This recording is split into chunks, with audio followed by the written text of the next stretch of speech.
Welcome to Her Voice. Today we have a British talented actress, writer and director. She has won several awards for her outstanding performances.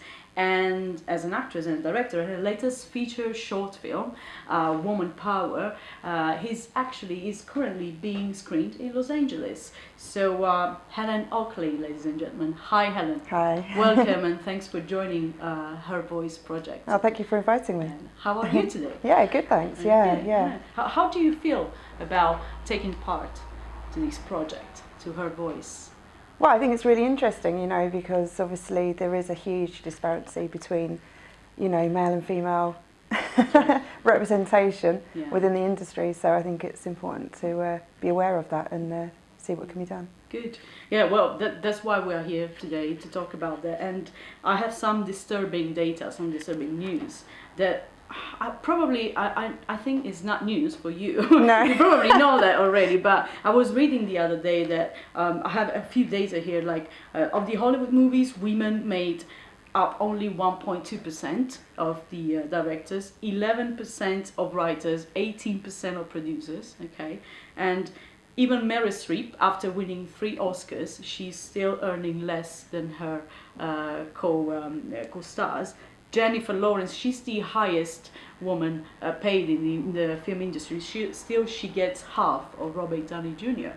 And the list could go on and on. Yeah. What do you think about this? It's ridiculous. It's 2016. Why? There's absolutely no reason for it. Yeah. It makes no sense. It makes absolutely no sense. Yeah, and I don't understand why it's allowed to continue. It might be a little bit complicated. I think we just need time, a little bit of time. But as long as there's women fighting for that, and also men, there's lots of men. Of course. It's not one-sided. There are a huge amount of men who equally would say this is ridiculous. It's not about that at all. But it's about the very, very tiny minority of people at the top who are making decisions. A very small percentage of those people are saying that. For example, I'm a judge for Artemis Women in Action Films, and this is what we're very much about. We're about promoting women, not only within the industry, but within action in particular, because of all the different genres. Action's probably the most affected, because, a lot of producers will say you can't have a female as an action hero because it won't sell. And then they'll make one film and they'll say, well, look, that one didn't sell. You see, we were right. And yet at the same time, they'll make, say, 20, for example, male-centred action films, and maybe half will sell and half won't. But they don't say, well, 10 didn't, therefore we shouldn't have any more male-centred films. Yeah. It doesn't make any sense. Exactly. The figures aren't large enough to be proportionate. Yeah, that's the point. Absolutely. But can you tell me about one time when you experienced it directly, these kind of gap, like when you say, okay, you were treated differently because you're a female in the industry? Yeah, loads. I mean, there are so many examples. We'd be here until next year, but which is ridiculous, and you tend to ignore them because the thing is, they come from a very small minority of people, and most people will get quite angry and say, well, there shouldn't be positive discrimination. Well, of course there shouldn't be. People shouldn't be given a role because they're a woman any more than they should be given a role because they're a man. That's equally stupid. But it's about having the freedom to employ who is ever the best person for the role, and having that person the opportunity to get the experience to become the best person for the role. If the opportunities aren't there at grassroots, then they're not going to build that experience to be able to get it. How are you going to have a female director of the next big action movie, for example, if they haven't had the chance to direct some of the other stuff lower down, for example? Unless and that can wife of another great director, and it has happened it's a whole other story. But exactly. Or you used to be the Wachowski brothers, and now you're the Wachowski sisters. Yeah. That's still love them and totally support. But if you think of the names of of course. Yeah. And names do sell. It is a basic, money is a business. Yeah. It's show business. It's very important to make money from the business. Otherwise, it's just a hobby. But if you're not allowing people the opportunity to make business, then it's not fair. Yeah, exactly. But do you ever find your art described more as sexy than talent objective? Not personally, because I don't do that type of work. Okay. I'm quite well known for playing roles which are more male-centred, you know. Okay. I don't really Yes. go for the pretty young screaming girl. I want to play the token wife. I want to play the comic lead. Yeah. And so, anyway, obviously I got cast, and it's about doing what you want to do. Yeah. You know, I mean, at the end of the day, whatever gender you are, that's irrelevant to work. If you're in a place of work, it's about the job that you're doing, you know.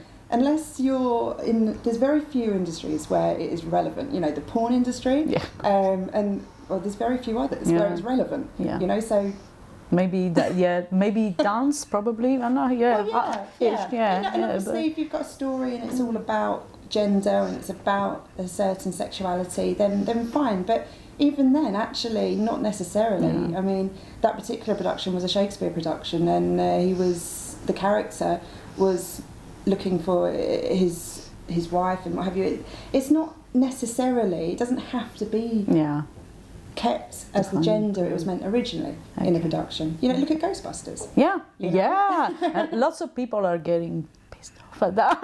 they don't want, no, oh, come on, how about... Well, the media tells us they are, but then the media are owned quite often by people who are male and make a lot of money from selling male-centred products. Yeah. So of course they're going to say that. You've got to remember where certain information is coming from, and everything's going to be biased to a certain extent, and you've got to question why. Yeah. Everything. Always. Everything. This is, you know, because of our life experiences. Of course it is. Yeah. You know. True. Do you think, looking from a different standpoint, do you think being a female can work in your favour sometimes? Well, I think it. Not really, no. To be honest. I wish so, but not really. I mean, you know, I wouldn't be doing this interview today if I was male, probably. Are you interviewing any men? I'm not sure. Are you? Men. Yeah. Well, not for her voice, of course. I've interviewed That's what I'm them saying. in the So, past. Yes, but for her voice, absolutely no. But why are you doing this? Because there's a need for it. You're doing it because there's such. Look at, for example, game shows, not game shows, panel shows. You know, they have, say, 6 people and they will have 1 token woman. Sometimes they don't even have that, but they certainly don't have, like, 6 women. And that is ridiculous. There are comedy clubs all around the UK saying that they will not have female comics in 2016. I was talking with a friend of mine about these, and there are no female. There are female comedians, but they struggle so much to join comedy clubs and to be seen and to be listened to. Because I used to run a comedy night. Oh, so right. and I booked people because they were good, not because not because of their genitals. You know, it's irrelevant, completely irrelevant. Yeah, absolutely. But but what would you do to change the industry, the situation, if you were given unlimited power? Well, I think you have to be the changer you want to see, really, to use a cliche. But, you know, I mean, just set by example. I mean, the older people who are traditionally more likely to be the people who are causing barriers are the ones not allowing it. So I think the younger people are not caring. They're like, who cares if it's a man or a woman? Which is exactly right. And some of them are getting a bit annoyed, like, that people keep going on about it. But you do need to go on about it all the time, that is still there. But the other thing is, with arts and films and novels and newspapers and any kind of media like that, you can show what you want to, the example of what you would like the world to be more like. And so with every time you do a bit of art, no matter what that is, you know, a film, for example, if you are having equal representation of all different types of people across the board, and I'm not just talking about male, female, it can be race, sexuality, anything, so many different things, you know. If you're showing a full range of people and diversity, and people are seeing that, because then it will become much more normal, and it won't be like, oh, it was a film and it had, you know, whatever it happens to be, it won't be a big deal because that's society and that's life and that's the world. Yeah. And it always has been. Yeah.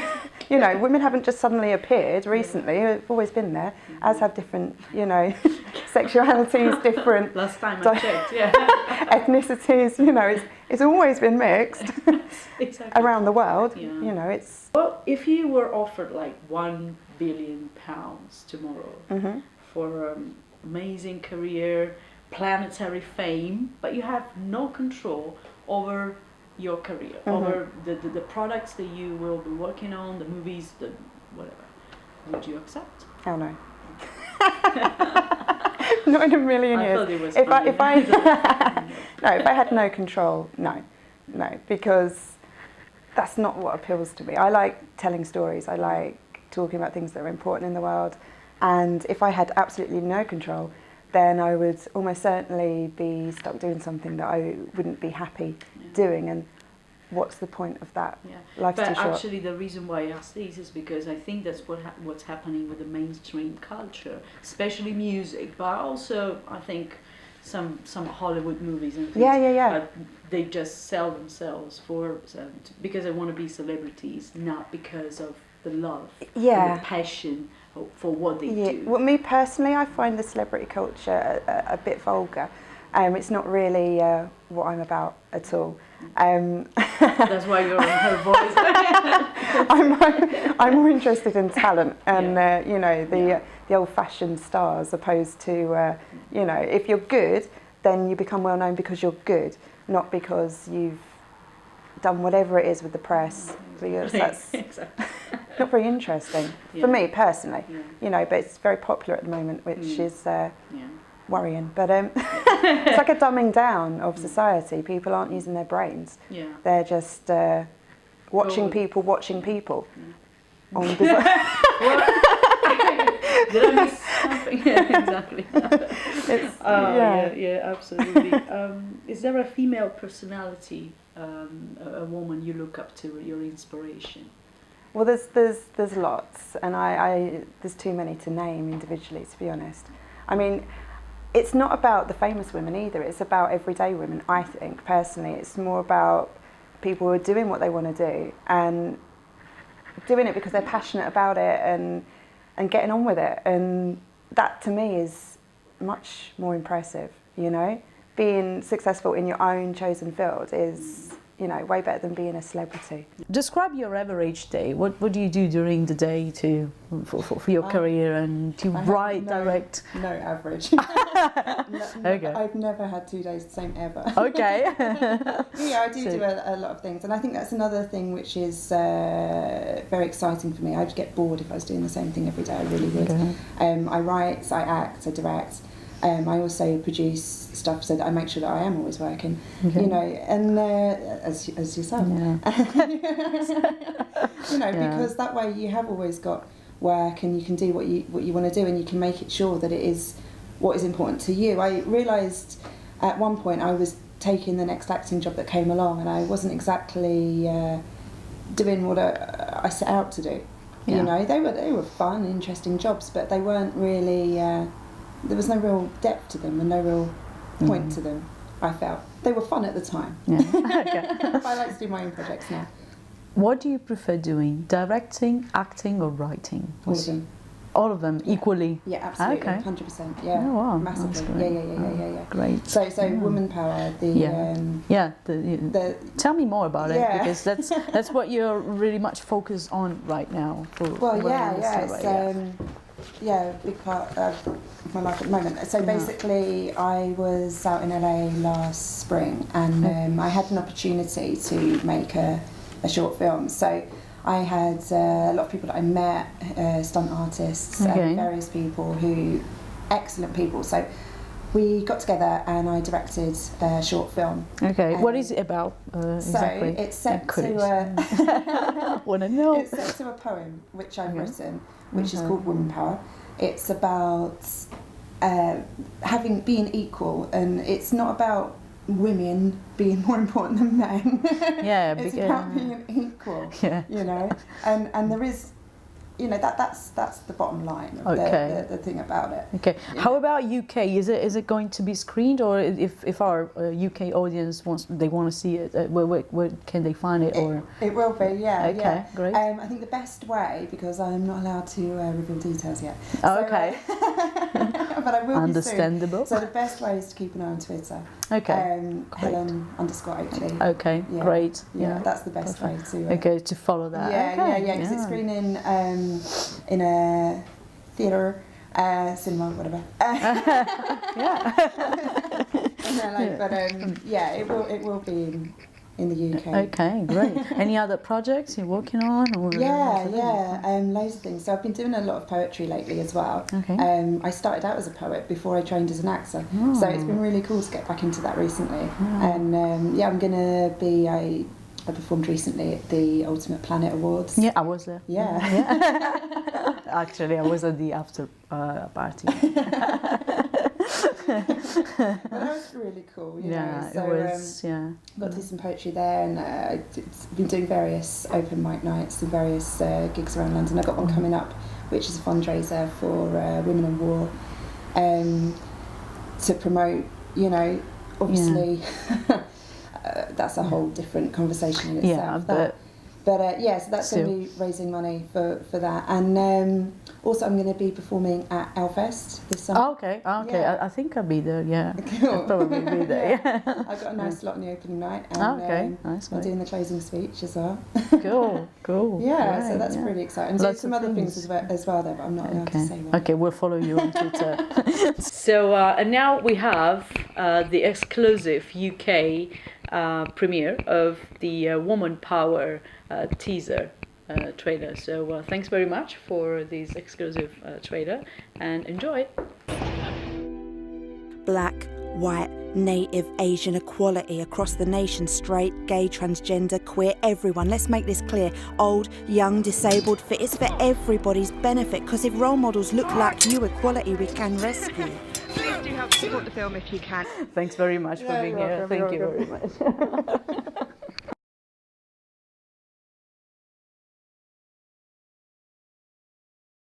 Blackbird singing in the dead of night. Take these broken wings and learn to fly all your life.